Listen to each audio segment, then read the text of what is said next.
Everything that you do successfully in life, it should be shared, man. You know what I mean? That's what I'm saying about partners and having not just relationships, but business partners. The celebrations of doing it together are so much more enhanced than doing it on your own, because it's a story you can tell each other and recount together. Yeah. Whereas if you're on your own and you're just doing it, and yes, your bank balance is growing, your status is growing, your whatever, even maybe your followers are growing. Everything's going good. Everything's going great, but you're just there and you've got no one to really share it with on a deep level. So when we looked at each other, it's just I can relate to that. It was big, yeah. I can relate to that because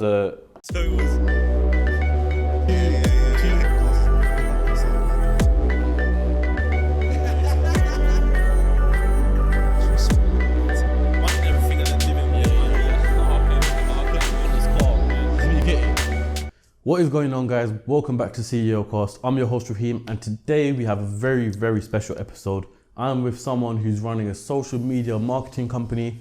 I'd say more like a marketing king, isn't it? Kingdom or a king? Kingdom. I'm in the kingdom itself. Anyway, I'm with the one and only Aaron Branch. Thank you for inviting me on, dude. Really excited to be on. More like thank you for letting me come down to your office. Well, mate, your setup, honestly, the blue backdrop, the green black backdrop, honestly, this is something to be reckoned with, man. Thank you, man. I got it all to the production team. Love it. We won't go into that. Yeah, we won't go into that. That's for another episode. But anyway, Aaron Branch. So yeah, just for the people who might be a bit confused right now, saying who's Aaron Branch? What does he do? Explain. Cool. So shall I tell you? Shall I tell the camera? You know, I'll talk to the camera. So my name's Aaron Branch. I run Social Agendas Marketing. In January, we've got our 5th year birthday coming up, which means, you know, we've been doing this a short while for such a new service. We help businesses scale. We help them through social media advertising, Facebook ads, Instagram ads, content creation. So, you know, setups like this for some of our clients. And generally just really help them grow their bottom line, which is their net profit, which in advertising isn't an easy thing to do, but we work with so many different clients here in the UK, all over the world. We do a good job, man. I've got a really great team. Fair enough. So, okay, that's a bit more about you. So just to go into a bit more detail, what sort of companies do you work with? Okay, so brands, we've got education companies, we've got e-commerce clients. The majority of our clients are e-commerce online stores. We've got car companies, vehicle leasing companies. We've got CBD brands which have just launched into the market, so we're helping scale those up. You can't really do that through paid ads. So this kind of shows you that our services flex and change depending on what we can and can't do with advertising. We've got other advertising agencies on our client roster. So one of the things I do is I teach, train, consult, whatever you want to call it, other advertising agencies on how to scale up to our kind of level, because it's not easy. And through the last 5 years of growing my own agency, I've found there's so many different things that can stop you from getting there. So we also have other agencies and marketers who are on the client roster, property companies, so a lot of property entrepreneurs, personal branding gigs, so people who are just looking at how do I promote myself, attract other people, how do I use social media as a networking tool, kind of like yourself, you know what I'm saying, using this as a vehicle to build and expand an amazing network, and look how many people, you know, it's put you in touch with. 100%, So we help kind of engineer those kind of environments, products, or whatever you want to call them. Put people in the positions that they deserve. Give exposure to what people are doing, document, personal brand them up, attract like-minded people, get them paid opportunities with brands. So that's kind of the personal branding side of things. Financial software companies we've worked with, but yeah, there's loads on socialagendas.com. So anybody that really does want to dig deep, head to the website. You'll see there's tons of different clients that look. Social media can help anyone.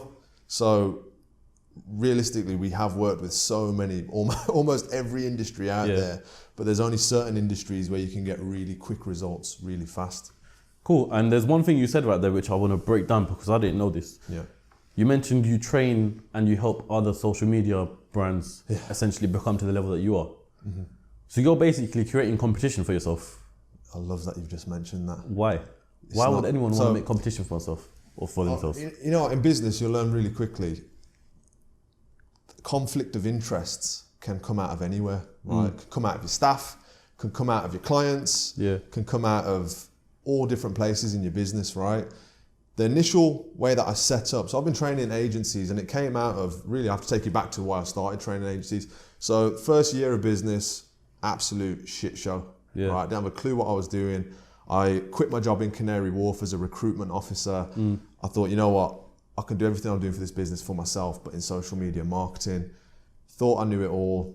Got a $4,000 loan from the Prince's Trust. That whole first year, did nothing. Right? Yeah. Just learning, failing. Couldn't sign a client to save my life. Didn't know where to find clients. Didn't know who to speak to in different businesses. Didn't know what my offer was. Yeah. So I started out selling just £300 social media marketing packages.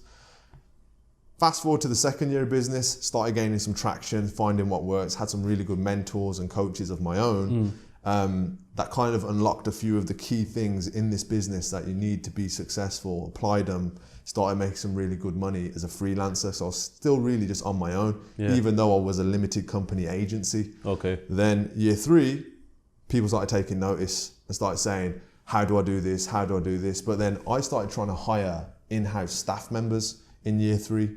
And then what started happening was they weren't coming to work with me. So just a quick one. They were coming Yeah. literally to learn how to do it for themselves. So up until year 3, was it just you and your own? Yeah, with outsourcers though, Okay, with people who you can just hire on a hourly rate. Yeah. Help with bits and Like bobs. freelancers, pretty much. It was there's 3 different models in the agency game. You've got the freelance agency model, you've got the outsourced agency model, and then you've got the in-house agency model, which is what we do today. Freelance, you've got the biggest profit margins. Outsourced, you've got more time, but you still retain a good margin. Then in-house, you can only get to certain revenue figures with a solid core team that are available and that prioritize your business clients first. And that's where we've come to. But I started doing that, started realizing people were trying to get jobs from me just to become social agendas marketing themselves. Yeah. They'd leave after 3 months. I was like, you know what? Instead of just, one thing in business is you have to give people what they want. That's marketing. Yeah. Good marketing is finding the right audience that wants your product and offer, right? So these people are coming to me for jobs, trying to learn the business. Just pay me and I'll teach you how to do it. And then what happened? Because I was new to it, because I set it up, there were these conflicts. I'm creating competitors. Yeah. But with the documentation, with the legal, with everything that we have to protect our intellectual property, how we protect our relationships with the people I train, with our confidentiality agreements, all the rest of it, there is no conflict now. Because these same people that I train, it's not just a client thing.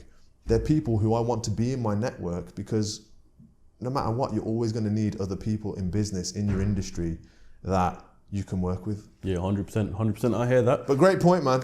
I didn't know you were going to come with that one so quick. I didn't know you was doing that. So it had to be done. It has to be asked. Cool. So I want to, we know what we do. We know how you help brands and businesses elevate and get to the positions where they deserve to be. Now, let's throw it all the way back. I'm talking 5 years plus back and talk about where this all started for you. So my first question for you is, when did you first get yourself into business? It doesn't have to be marketing, just when you thought to yourself, you know what, I'm going to make a business for myself. Before I started Social Agendas Marketing, that's the name of the company, I was a uni student and I only had like a 3-month job in recruitment before that. While I was at uni, I was a basketball player. So I was playing basketball day in, day out. 3 years before that. I'm not surprised you're 6'5". Yeah, it helped. But I'm also Indian, so the genetics definitely didn't help. It's like being tall, but not being able to do anything with it. But anyway, that's another story. 3 years before that uni in London, I was in America playing on scholarship.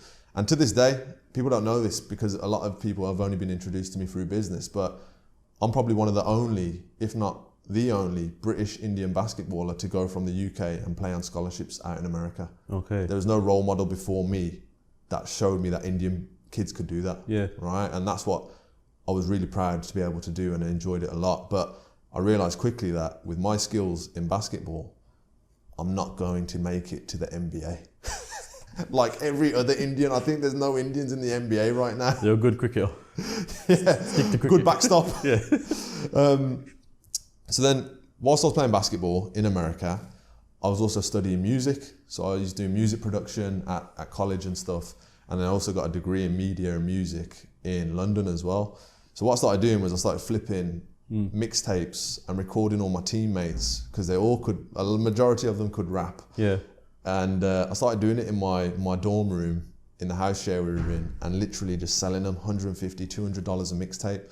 And that was just like the first serious money. I also started selling my beats. So I was making music, selling beats, and it was started to realize, wow, I can create something out of thin air, create it into a product, and then find a buyer for that and make money literally out of thin air in your own time with a limited amount of equipment. That was really what sparked entrepreneurship as a serious thing for me whilst I was playing basketball, whilst I was in uni. And then after I worked in recruitment, I realized quickly, you know what? I was arrogant. I thought, you know what? I could do anything because I had so much success in basketball. You got to understand, as an athlete, any athlete who's watching this will understand, especially basketball athletes and footballers can probably relate as well.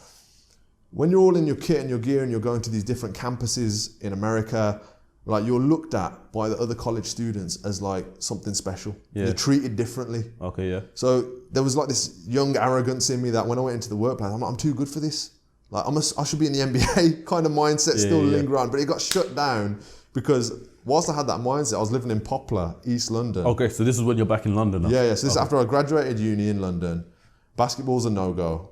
I went to Poplar in London, living in a 7-bed house share, brought my missus into that house share. And I literally did a post about this the other day on my Instagram. I saw it, yeah. She'd sit there and she'd start crying across the dinner table, just like we're sitting across from each other now. She'd start crying because it was awful. We had 7 strangers 6 other strangers in the house.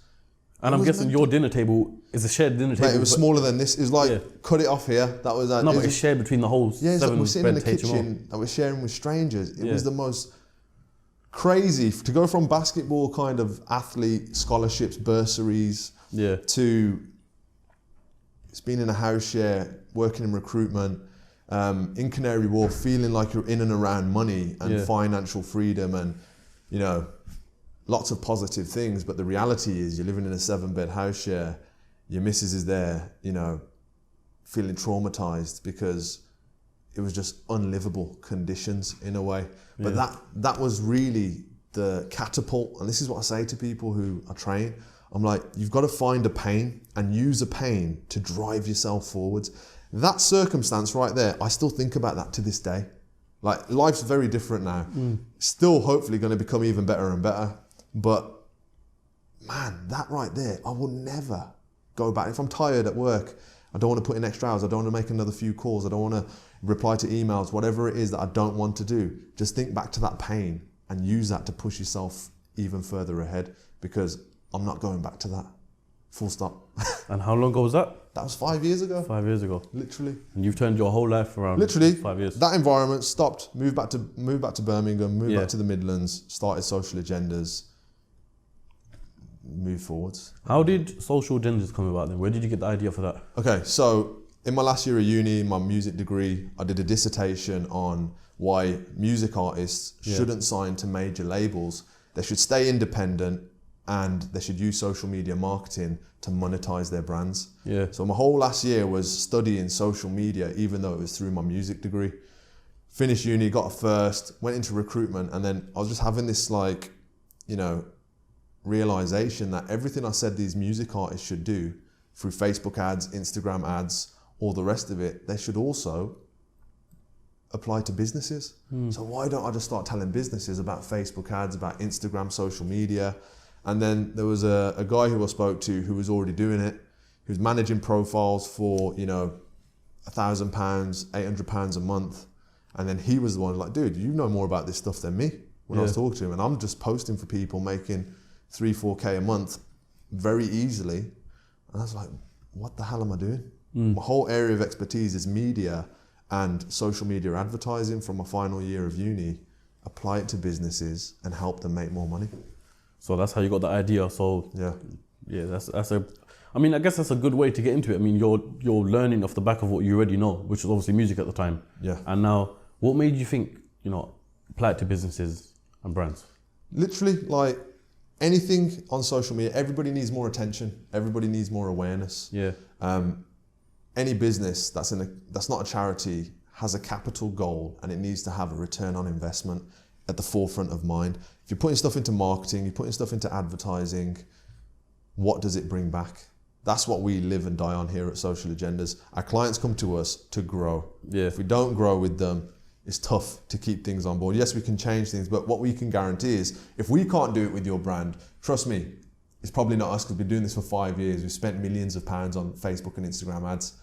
Probably something wrong with the product, probably something wrong with the approach, the content. So there's other things that could contribute to an unsuccessful business marketing strategy. Yeah. But it's very simple, man. Anything that applies to helping businesses, people, artists get more attention, they can naturally convert and sell more of their products. It's that simple. 100%, yeah. And I'm going to ask you something, and I don't want you to be humble with the answer, yeah? Okay. So, you yourself, your team, social agendas, tell me what you can do for a business, where you can put it today and where you can put it in 3 years' time, 5 years' time. Okay, what do you mean in terms of? In terms of sales, in terms of revenue, in terms of okay. the growth of the Here's an example, business. and of course, I want to use real stuff. We're still in contract with this company. We've just had Black Friday. Yeah. Black Friday, Christmas, some of the best numbers we do in a whole calendar year come these months. One of the brands we're working with is a fitness apparel brand. We've just grown them in the last 6 months that we started working with them by 1,000%. Okay. 1,000%. They are 10 times, they're making 10 times more money from their sales in 6 months than when they started with us. 10x in 6 months. We don't take all the credit for it. They've got a sick product. They've got a great leadership team. They know exactly what they're doing. They've got great content. They know how to brand themselves. Yeah. But without the right advertising, the right targeting, the right funnels, you know, how many times do you show your ad to somebody after they've clicked it before you say, okay, they're not interested? Without the right structures in place, you can't scale a great brand. That's one example. Another example, there's a company who we worked with for probably 14 to 18 months overall. First thing we did with them is we trained them on how to run their own Facebook and Instagram ads. Yeah. They came to us, they're doing about £20,000 a month in sales, right? So decent little business. They've only been running for like a year and a half at this point. But every time they tried to spend more money on adverts to grow their business, nothing was working. They weren't getting more results. They were just spending more and losing margin. Come to us, taught them how to do it, worked with them for a day, had a month's worth of support. After that, they were flying. They got to a size where they said, look, we're either going to have to hire people, but hiring people is hard. Yeah. It's not easy finding the right staff. Okay, yeah. Because people don't have the skills or experience at certain levels in business to add value. And if you're not getting someone who's an actual practitioner of Facebook and Instagram ads every day, they're just a manager of people who do it, they're not even valuable unless they're managing those people. So there's so many different types of people who do the same thing at different levels, right? Okay. Like myself, I'm not running Facebook ads every day. I've got my team managing because they're the best people to do it. Anyway, we train these guys up, come to us doing about 20 grand. They've scaled up to 6 figures a month. We've taken over. We've scaled them up even further. Then we've gone, okay, cool, we've got to this point. They want to hire in-house team members now because they can afford to. We train their in-house team. The same company in 3 years is now doing 1.2 million revenue. Yeah, from £20,000 a month to 1.2 million per month, and it's their third year. 1.2 million a month? A month. They're doing 14 million gross per year. And when they came to me, they were doing 140 grand a year. 140 to 14 mil. Again, another 10x case study. This is the power of Facebook and Instagram advertising, e-commerce, online web, no overhead of shopfront. Yeah, they're literally driving traffic to the website, finding buyers, scale it to the moon until you run out of people who are relevant to your offer. They're two examples of 10 to 20, 30 plus that we've done in the last 5 years, man. It's crazy. Now let me ask you, so that's obviously 10 times gross. Yeah, like a company is growing on another scale when they're with you. Yeah. So for that sort of service, how much you don't have to answer this. Yeah. How much do you actually charge, or does it vary depending on the varies on, majority of the time it varies on ad spend. Yeah. So we'll always have a setup fee, we'll always have a fee that we charge, but then after that, I'm sure you're aware, it will take a lot more work to do, let's say, to spend £1,000, £2,000 a month on the smaller scale of things. Then a lot less work than compared to spending, 100,000 a month. That just means there's £100,000 that needs to be spread across more adverts, more audiences, more countries, more regions. Whereas if you've got £1,000, it's a lot easier to spend, so it takes less time as an agency to distribute that. You know what I'm saying? Just realised on that example, 20 grand a month isn't 140 grand a year. But whatever their number is, 20 times 12, 240 grand. Speaking of Facebook ads and everything, yes, I don't think it's in your bio right now, but for the people who've been following you for quite some time, in your bio at one point you had something along the lines of spent 5 million plus, 5 million plus on Facebook ads. Yeah. What do you mean? Explain that. Okay, so for clients who've signed with us overall over the last 5 years, and that's why that number keeps getting removed, because as soon as I post it, we get a bigger contact, a bigger client, a bigger set of clients. That number just jumps up and up and up. It's whatever now, you know what I mean? It doesn't mean anything, but we've spent at least 15 million in the last 5 years on Facebook and Instagram ads. That's not 15 million of successful campaigns either. That's a lot of losses. We spend about 12 grand a month on ads for my own business, Social Agendas, and we don't even have a direct, response. I'd be very surprised if people who are watching this don't know who you are, because I swear everyone just bamboozled your sponsored posts. My spam. Literally spam. Iron Branch. Yeah, well, that's a testimony though. So you see what I use. Why am I investing? We don't make a return. We don't make this is the thing that I need to get into everybody's head about Facebook ads, right? And if you're listening to this and you're spending on Facebook ads and not making a profit, you've got to understand, advertising is about impressions. When somebody puts a billboard on the motorway, right? They don't know how many sales they're going to make off the back of that, but they still do it because the branding and the influence their brand can have. It's out there. It's there. It's in the public eye. It's undeniable. You will remember it. If you need something from that type of industry, let's say property, you're probably going to type in whoever it was that's at the forefront of your mind. It's literally like last week I done the episode with the guy who owns Cinemask, Abid, and he's got a whole campaign going on of billboards going around London, Euston, Knightsbridge, all that stuff. Not social media ads, but billboards. But it's the same principle applies, that they're going to see that and then question what the brand is after and probably go online after and then search it, buy the products. But the same applies to Facebook and Instagram ads. Like just because I'm not making 12 grand back in immediate sales, that doesn't mean over the next 3 months I'm not going to make more return on that investment because people know who I am. And the reality is, the people we're dealing with now and the clientele that we're working with and heading more towards, the bigger spends, the bigger budgets, it's all controlled by bigger brands. And the people in those brands, you can't just contact a brand like that and say, hey, we're so-and-so, we've been doing this. Don't care. They get 100 messages a day like that, right? So you have to be available and pay for the privilege, if you're in the agency space anyway, of awareness first. And then you have to allow them to make the first step to you. Now, the reason why most businesses aren't making money is because no one knows who the hell they are. They don't even know. They couldn't find you if they wanted to. And why is that? Because most businesses are scared to invest in that awareness because either they're too afraid of not making the return back, so they have a cash flow problem, or they've never done it before, so they're just too afraid to know if it's going to work. So either they don't have the money or they can't afford for it not to work.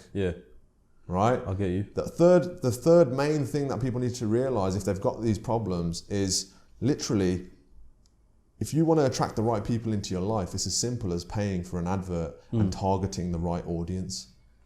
I've got networking deals off the back of Facebook and Instagram ads that are far beyond anything that I imagined because of the type of people. And we're talking about people who come through adverts on social media who you'd never even know who they are.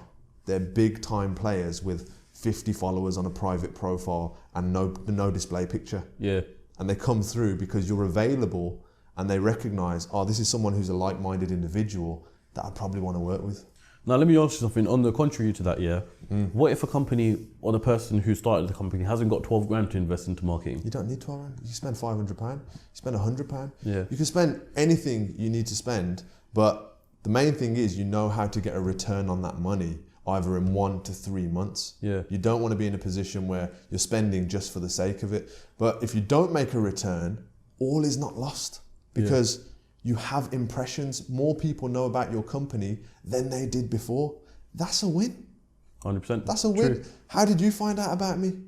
Sponsored posts. Does it work for networking? Does it bring opportunities for collaboration, for people to invite themselves into your network 100%. and do things together? 100%. And that's more valuable to me now than signing 100 deals off the back of it, because we're not interested in volume anymore. We're interested in the right clients, the right kind of partners, and the right collaborations, because they're so much more powerful for the brand than just direct return. Let's just scoop up 10, 20, 30 retainers. But there have been situations where, you know, as you, like you said, you do your sponsored post and then the aim is for the person to make the first step and talk to you. Yes. Send message campaigns as well, by the way. But there is situations where you can approach people as well. I'll give an example. Go. Even though I saw your sponsored post and everything like that, the only reason why I didn't DM you is because obviously you're advertising social media marketing. It's not something that I necessarily need, or I don't think that I need. You might think differently. Well, but you DM me. We're going to sort that out, don't worry. All right, we're going to sort that out. I've got the invoice in my bag, don't worry, man. Contract's ready. I'm about to get a fat invoice, but anyway, back to our point. So then you reached out to me. So then are there other brands or businesses that you reach out because you think, you know what, that person needs some help. He needs help growing his brand or business. I need to be the person to do that and get involved. Every single day. Every single day. Yeah.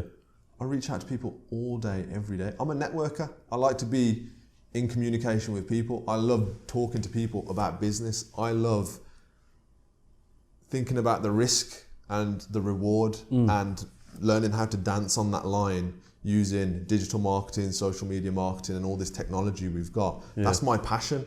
So for me to just say, oh, you know, my business is making money, we've got a great team, this business could run as it is forever and I'd be very content, and many people would probably be very content with having a business like that. But I feel like we're just at the beginning of this journey, and the whole thing that has helped me grow a company from nothing to where it is today, you know, is people. And if I stop reaching out to people, I'll never stop reaching out to people. People hold the keys to everything you want to do.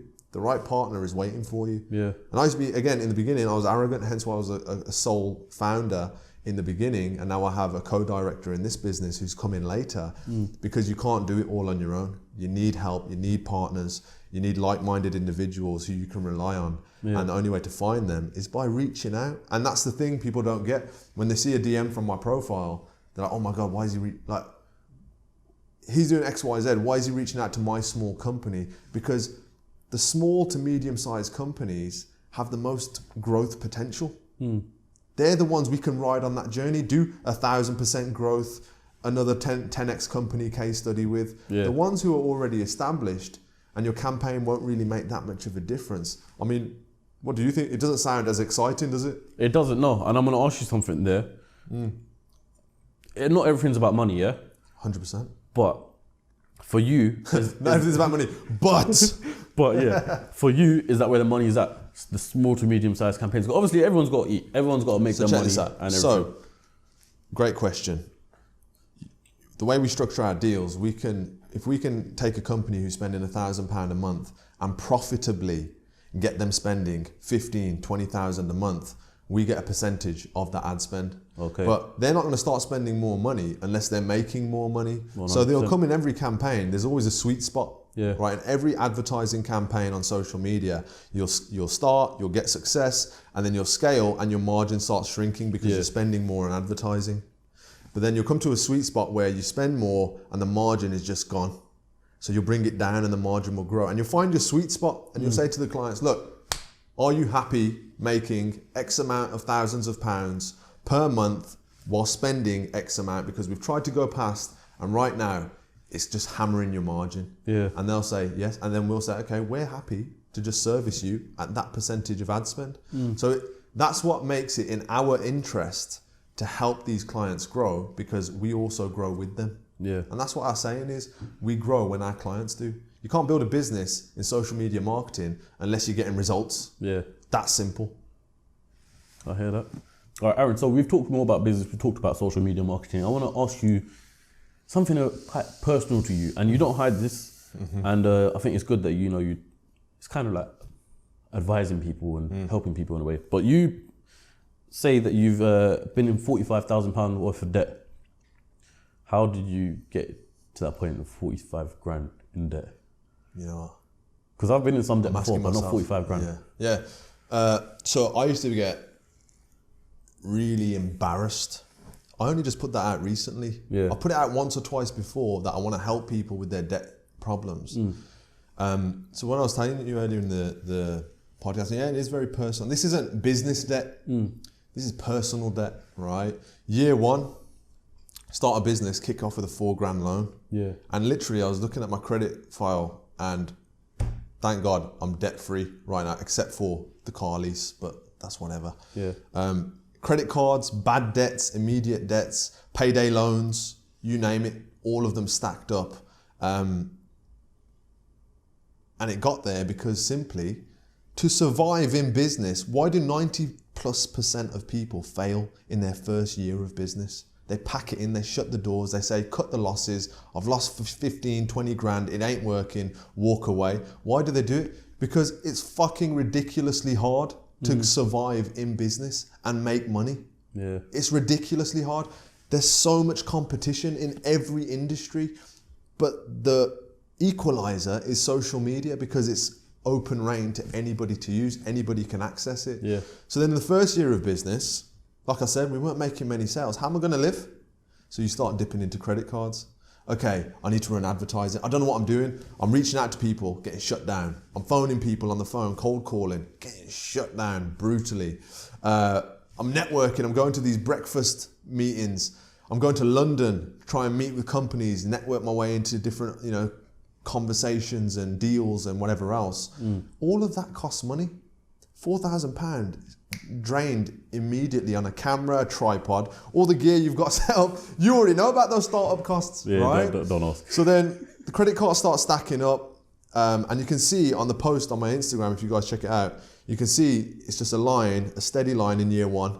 2015 to 2016 is a steady line, and then 2016. 3 months before that, I started the business, but I registered it in 2016, January. What's the social agendas? Yeah, social agendas. Yeah. And then you see the spike. The personal debt just goes through the roof. Why is that though? Costs, life, Yeah. Running a business and trying to kickstart things to go the right way. Trying to hire people too soon, losing money on that. You hire someone on a £1,500 salary, they're with you 3 months, they don't bring in any sales, they're a salesperson, you've just wasted all that thousands of pounds and 3 months of time, and you're no better off for it. So all these mistakes cost money, ad spend, running ad spend, making ad spend, cutting off. But then just think about traveling costs. Going to London isn't cheap every week.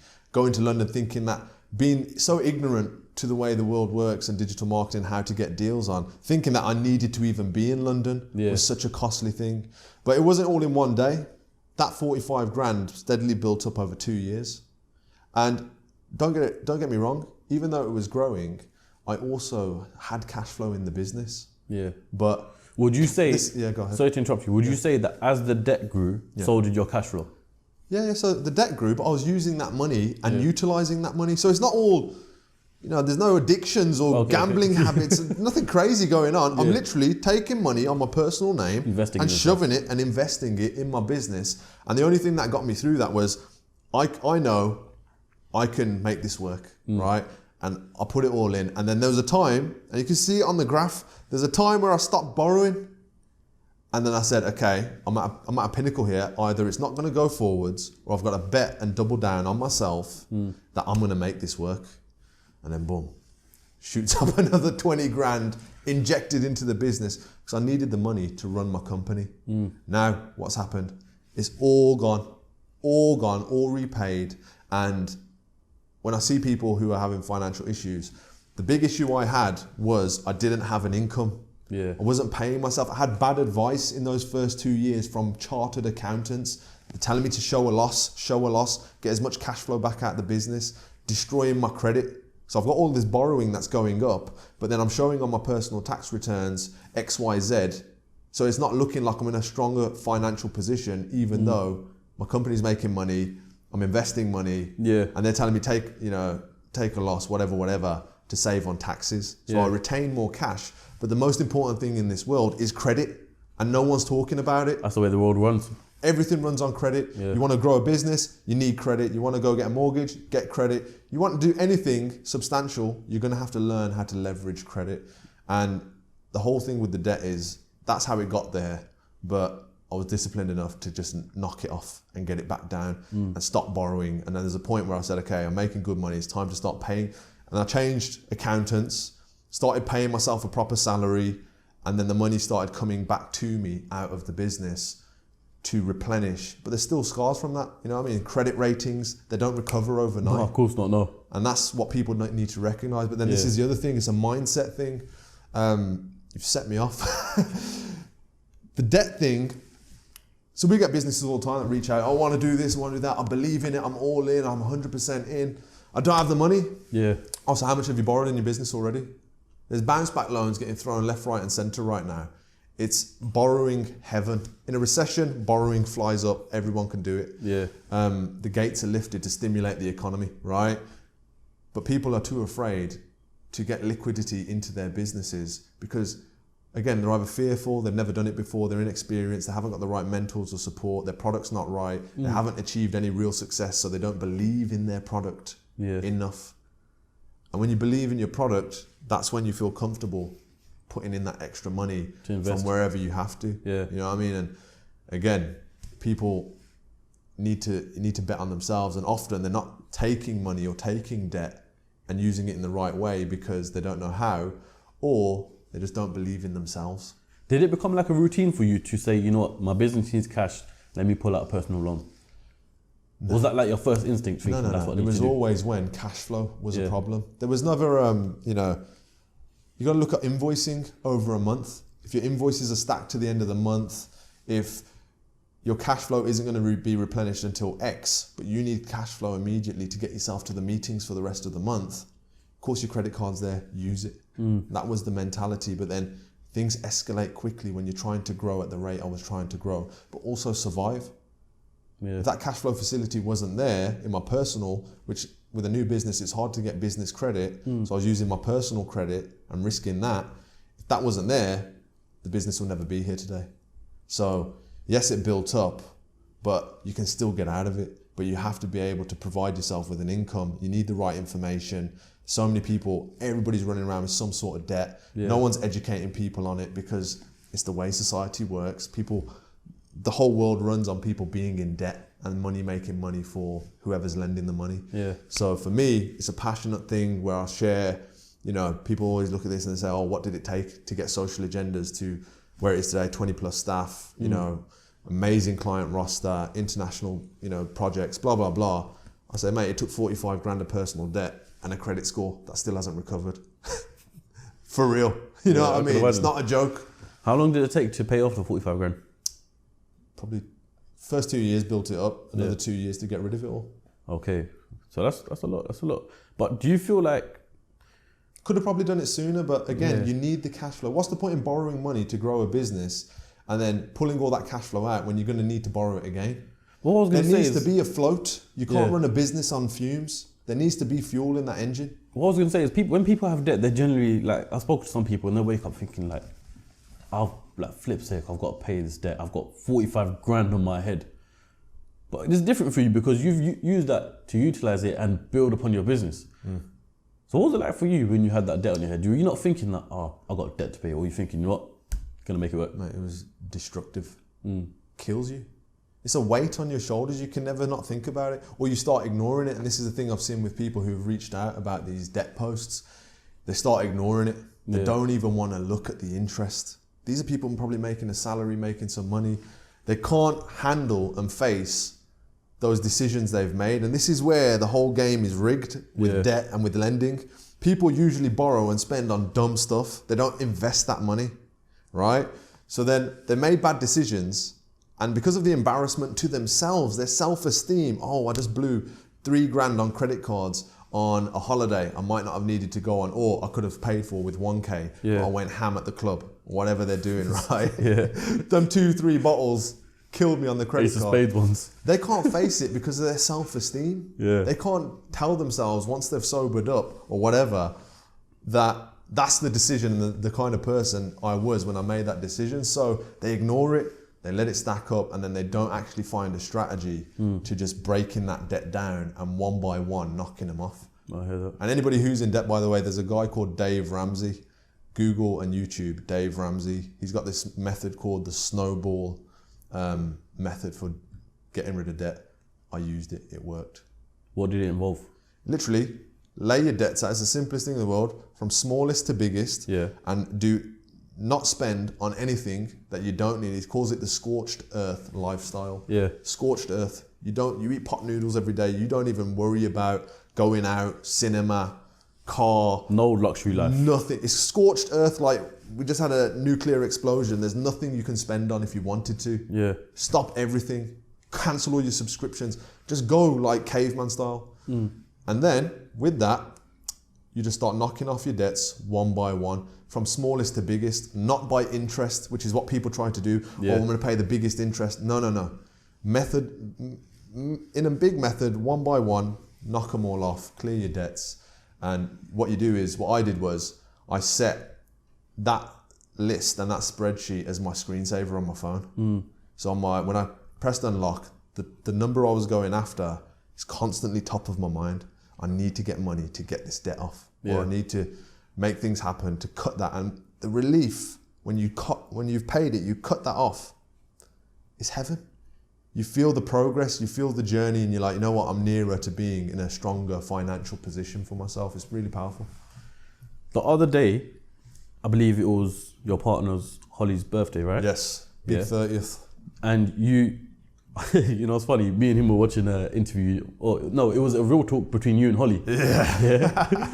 It seems like Holly is a big part of your life and your journey, Yeah. In that one, She's upstairs, you're gonna meet her. She's upstairs, yeah? Yeah. In that one, Holly was almost bigging you up. It was like, you were like, you know, big me up, you know, you love me, all that stuff, yeah? How do you think Holly, I'm surprised having a partner, has helped you elevate yourself to get in the position where you are today? She's gonna love this. Done that for you, Holly. You know what, Holly, say some nice words. On that case, let's let Holly do the tour of the offices and show you around instead of me. So this is the thing, like Holly, I've been with Holly now 8 years. She's my fiance. We're having our first child together. We've got a baby boy coming next year. Congratulations. Which is exciting. She just turned 30. Holly's an entrepreneur in her own right. She's got a makeup business, a makeup academy. She's got training stuff. We're now doing a joint venture on a new project in the beauty industry together. Would you be able to say what that is? Sorry? Would you not yet, no. Okay, Well, actually, yeah. No, actually, no. It's not mine to tell. All right, cool. Just head over to head over to Holly's Instagram, and you'll check out Holly Baker Makeup. Whenever it's for those released. of you who want to check her out. But she's got the entrepreneurial mindset, and all right, where would we be?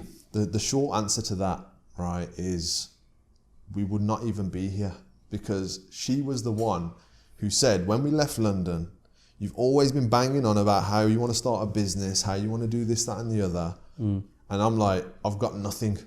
Got literally no income, no money. We moved into Holly's mum's house and lived. I started Social Agendas from Holly's mum's back bedroom.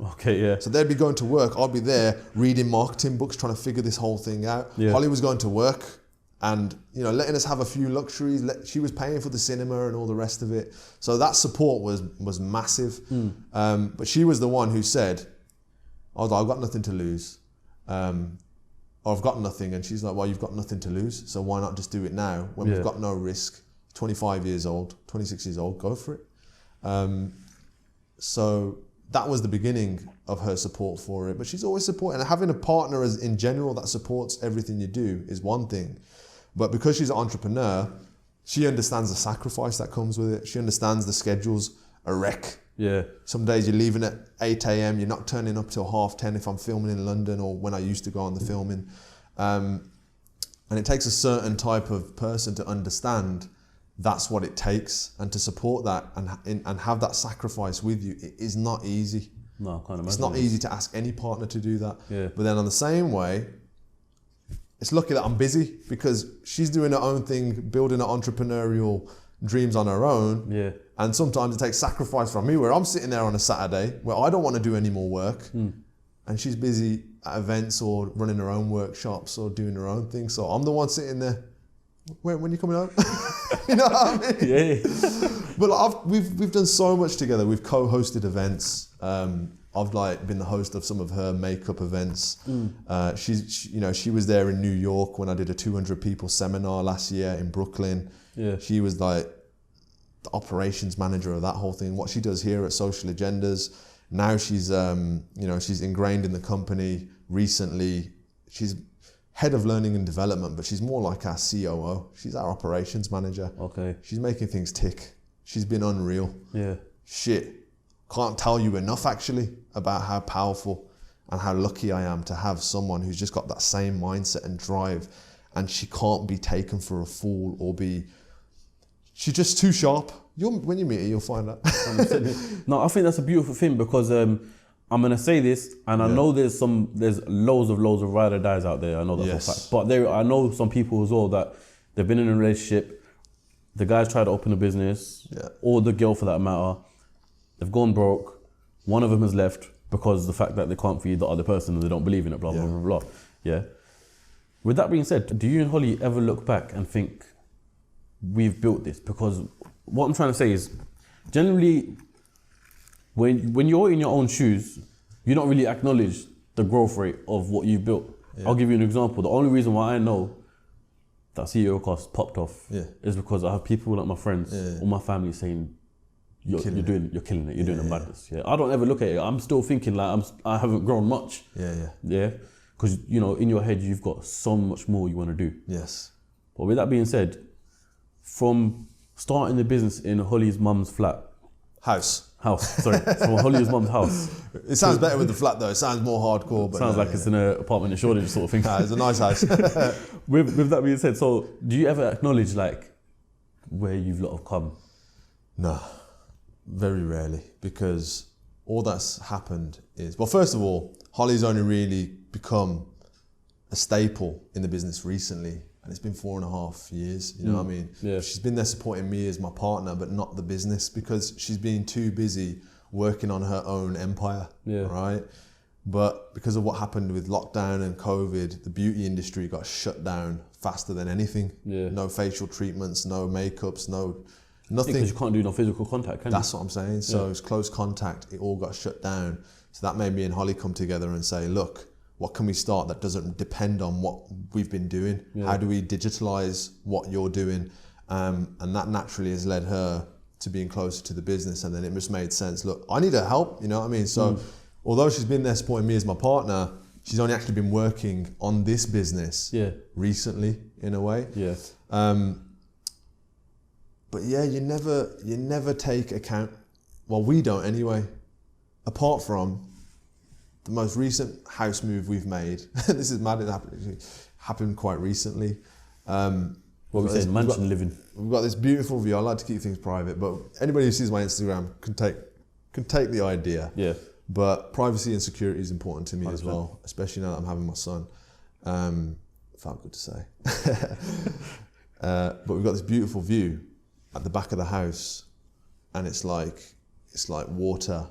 I'm painting a mad picture now. Everyone's gonna be on my stories. I'm thinking of this is some fairy tale. Yeah. I posted the sunrise. I walked out, and every time the view just hits me. Yeah. Like the view that will just hit you in your heart. And you'd be like, oh, this is insane. And we were sitting there on the weekend. We're eating our breakfast on this table, and we're both facing the window because it's so beautiful. Yeah. And literally this music was playing, and it was just the right tune. I don't know if it was the music, the view, just the circumstance. And you'll just have this little checkpoint moment. Because you're eating, you're focused on your food. You're not on your phones, you're not talking. Yeah. And you're eating, drinking your orange juice. And we just looked out, and then we both felt this vibe. And we looked to each other. She started crying. I started crying. Because you never get those chats, and you're just like, holy shit. Pure gratitude. You know what I mean? Thank God it worked out. You know what I'm saying?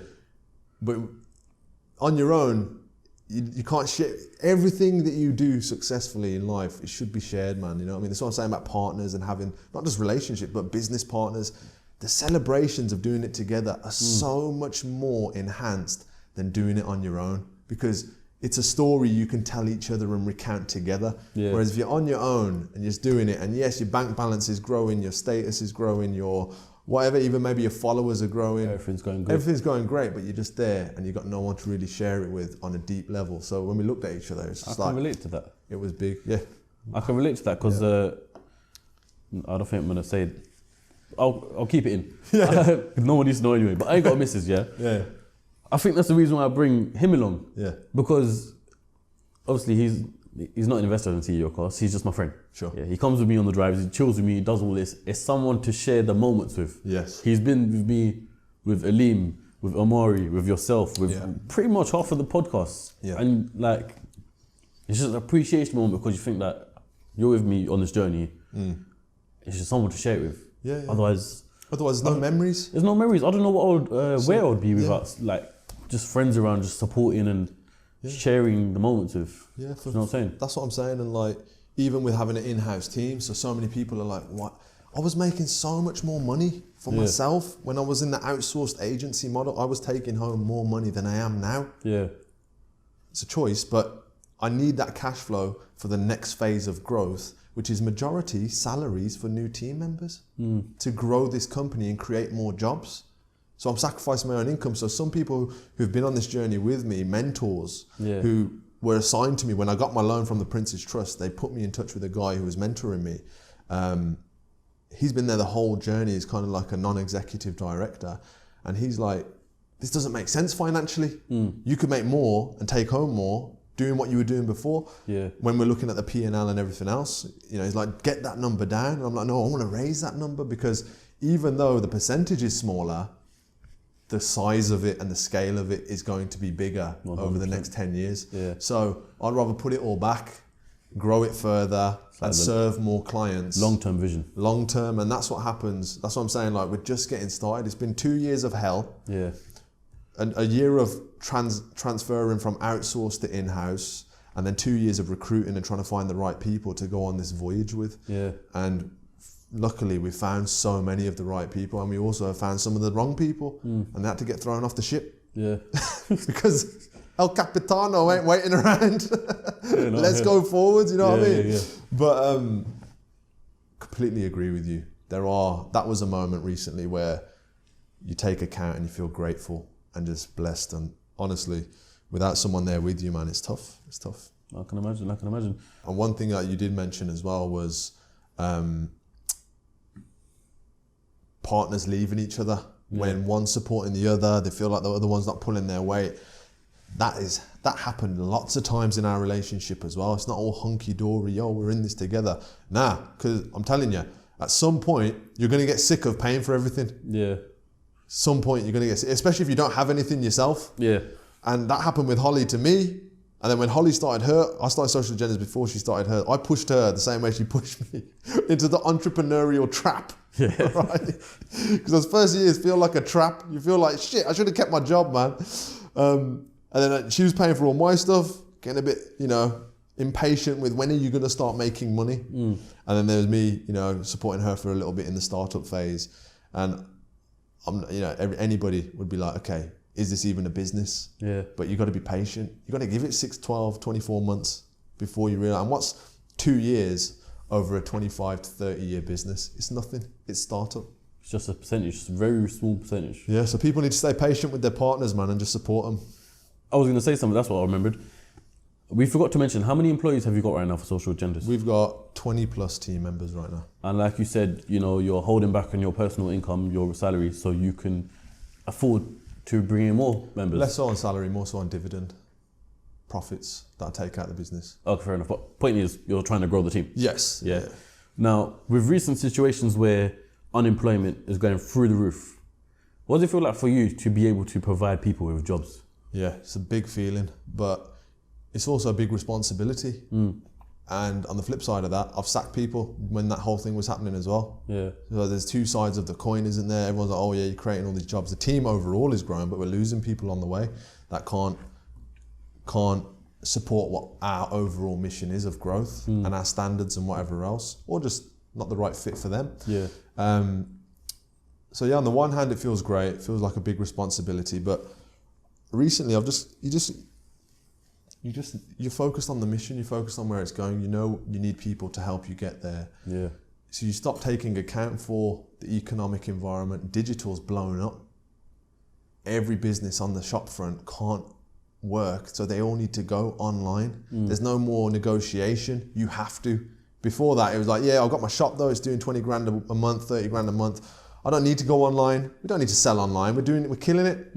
Now it's non-negotiable. If you've got a business that isn't selling products online and is only in person, you're in big trouble. So we've grown off the back of all of this, world economic situation. It's my duty to start, sharing those jobs to help us selfishly get to the next phase in our business. Because look, I could sit here and say, I'm a philanthropist, but I'm not. We're in a capital business. We drive growth and sales so our clients can make more money. Do you think there'll ever be a point where retail doesn't exist? Or in-person retail? Yeah. Nah, come on, man. That'll be awful. I love shopping. Well, I don't love shopping. I hate shopping. But when I do go and buy Holly a 30th gifts, I want to go and feel and touch the products that I might want to get for her, you know what I mean? True. I would hate for that not to be available. I don't shop in shops for my clothes anyway because I'm too big. My shoe size 13 UK. Can't get it in any shops. They don't stock it. They don't care. We're too small of a demographic. So, I hope not. But it could be heading more. It's definitely heading more towards online, isn't it? 100%. For sure. Before we wrap up, there's the last few points I want to touch up on. More recently with social media, you've been saying it that you've been scouting out talent that you could work with and potentially partner with to create something special, something unique that other people could get involved with.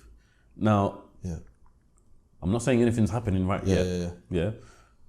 But if, let's just say, for example, me and you were to work along partnership, create something special for the viewers. Yes. What would it be? What does that look like? So, what would that look like? One of the main things that's missing for everyone right now, in my opinion, which is why I reached out to you and said, look, because a lot of people have been messaging me saying, message you and get on the podcast. I found that as well. Yeah, so I'm like, okay, so that's what led me to it. And then I watched a few and I was like, this is pretty good the way you've got it set up. Yeah. And consistent. I like the way that you've built your brand, and I like your interview technique as well. Me as an interviewer is not that good because I like to talk. You know what I mean? So in that interview with Holly, that was the second take. The first one. The first one we did, it got scrapped. Yeah. We nearly killed each other. But with yourself, the thing that I see is people don't realize your phone book right now, right? People don't realize value. I know the value in what you've built and the networking and the partnerships you've made. But what I really know is what people don't understand is the education that they're missing in order to do something like that. You've done it in a very holistic, natural way. No one's really been, you probably learned, we've already had a conversation where you've been doing so much research on tags, SEO, headlines, captions, redistributing content. You're a hell of a social media marketer. You don't even realize it, right? But I know the value of it because I've done it myself and I have people who do it every day for our clients. So for me, what's missing in the world is education. People don't know what they don't know. And with your platform and with what you've built already, your whole audience are probably entrepreneurial minded. I mean, it's called the CEOCAST. Jesus Christ. What are you coming for? CEO level knowledge, right? So really it's about you probably giving your viewers the opportunity to educate themselves through what you've learned, not only from the entrepreneurs you're working with and that you're interviewing, but also from yourself on how to probably build their own platforms. Because this is what I'm saying. And you say, why would I help? Your initial knee-jerk reaction on the call was, why would I help people become competitors of the CEOCAST? Because trust me, you have to partner. You have to put things in place where those people who want to build their platform and want to invest in a business around a platform, they're going to do it anyway. Yeah. So you might as well give them a hand up and a leg up and make sure they're with you than them actually doing it on their own and trying to come against you. I think for me, it wasn't more so much like, why would I help anyone in this competition and all that stuff? I think what it was is like, I've built all this on my own. The same reason why I asked you in the beginning, how would you, you're basically building your own competition. Why would you do that? Yeah. I get it now. But I think I had a bad experience because I'm not going to say any names or anything like that, but I helped someone build their podcast. Okay. Yeah. Equipment, name, all of the jazz, yeah. Just help them out. Bro, literally copied me word for word. Slogan, same. The name was the same. And then, not gonna lie, I had to scare him and say, listen, man's gonna sue you if you don't sort it out. Yeah. So it's sort of along that line. So then that's why I was questioning, like, yeah, of course. Why? And this is what I'm telling you, that the easiest answer is the same as before. You gotta be a professional. So you're missing something in your itinerary. You don't know how to protect yourself legally. Like, my team isn't just marketers. It isn't all this creative crew and just everybody on camera. Mate, I got a legal associate in-house. Yeah. In-house legal. I've got head of finance. Things are tight because of the mistakes I've made and the money we've lost and the damages that we've experienced for bad client relationships, bad staff relationships. They come as part and parcel of business. Yeah. Which is why I was saying to you, like, that's where the value can really be added, but it's more for the conversation later on. But 100%. The main thing is, the point is, giving people the opportunity to grow with you. That's what's important. They're going to do it on their own anyway. Get the right agreements in place, help them do it faster, cheaper, and more efficiently. Why wouldn't they be loyal 100%. As a business partner for the next 10 to 20 years? And that's what my training program's about.